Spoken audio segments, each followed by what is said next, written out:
খাল্লাদ বিন রাফি এক গ্রাম্য সাহাবী একবার মসজিদে নববীতে প্রবেশ করে 2 রাকাত নামাজ পড়লেন। আল্লাহর নবী সে নামাজটা দেখলেন। খাল্লাদ বিন রাফি নামাজ শেষ করে নবীকে সালাম দিলেন। নবী করিম সাল্লাল্লাহু আলাইহি সাল্লাম সালামের জবাব দিয়ে বললেন, হে রাফি, তুমি নামাজ পড়ো কেন না? তুমি নামাজ পড়ো নাই।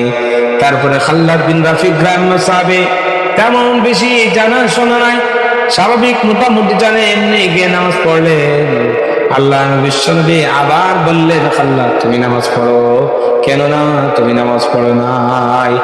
এমন ভাবে একবার নয়, 2 বার নয়, 3 বার আল্লাহ নবী বললেন, ইরজি ফাসাল্লি লাম তুসাল্লি, তুমি নামাজ পড়ো, নামাজ পড়নি। এরকম ভাবে 3 বার ফিরে দেওয়ার পরে আল্লাহ 3 রাসূল বলেন, ইয়া রাসূলুল্লাহ, ইয়া হাবিবাল্লাহ, এর চেয়ে ভালো নামাজ আর আমি পারি না, অতএব আপনি আমাকে নামাজ শিক্ষা দেন।